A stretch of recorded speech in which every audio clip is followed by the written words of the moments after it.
Kitab Suci Perjanjian Lama, Kitab 2 Tawarikh bab 26.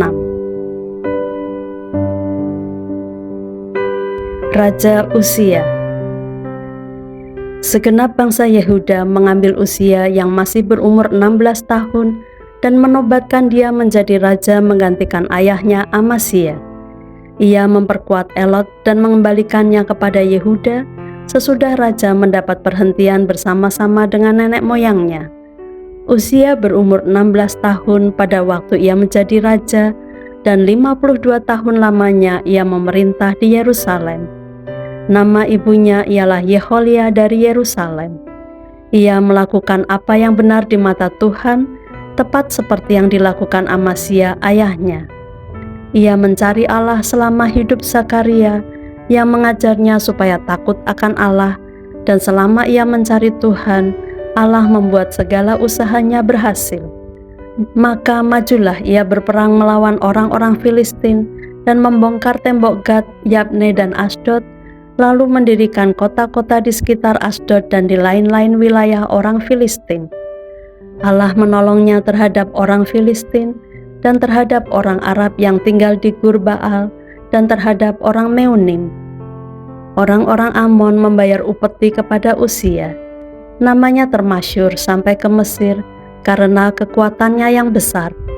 Uzia mendirikan menara di Yerusalem, di atas pintu gerbang sudut, di atas pintu gerbang lebak, dan di atas penjuru, serta mengokohkannya. Ia mendirikan juga menara-menara di padang gurun dan menggali banyak sumur karena banyak ternaknya, baik di dataran rendah maupun di dataran tinggi. Juga ia mempunyai petani-petani dan penjaga-penjaga kebun anggur di gunung-gunung dan di tanah yang subur karena ia suka pada pertanian.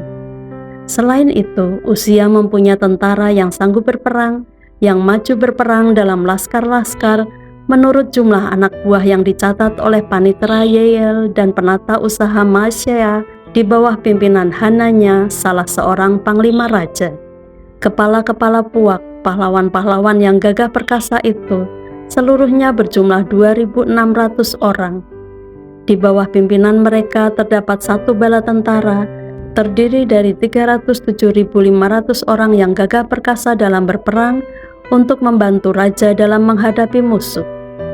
Uzia memperlengkapi seluruh tentara itu dengan perisai, tombak, ketopong, baju sirah, busur, dan batu umban.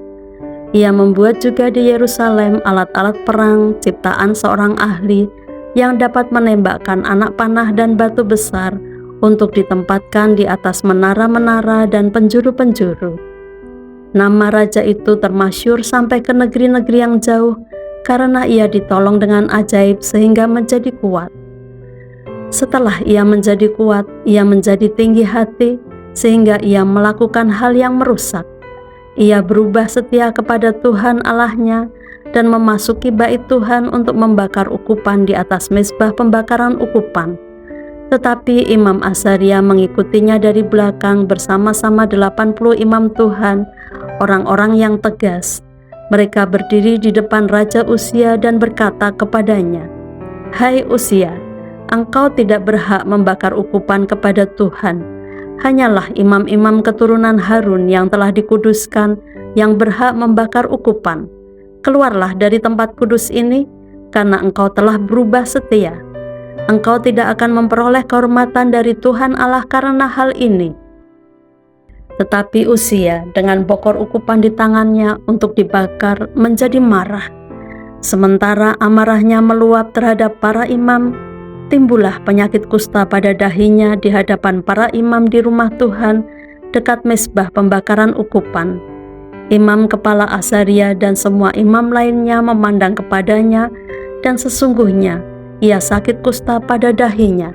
Cepat-cepat mereka mengusirnya dari sana, dan ia sendiri tergesa-gesa keluar karena Tuhan telah menimpakan tulah kepadanya.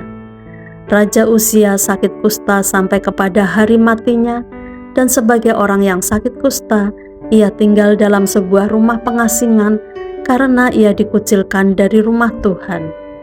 dan Yotam anaknya mengepalai istana raja dan menjalankan pemerintahan atas rakyat negeri itu. Selebihnya dari riwayat Uzia dari awal sampai akhir ditulis oleh Nabi Yesaya bin Amos. Kemudian Uzia mendapat perhentian bersama-sama dengan nenek moyangnya, dan ia dikuburkan di samping nenek moyangnya di ladang dekat pekuburan raja-raja karena ia berpenyakit kusta, kata orang. Maka Yotam anaknya menjadi raja menggantikan dia.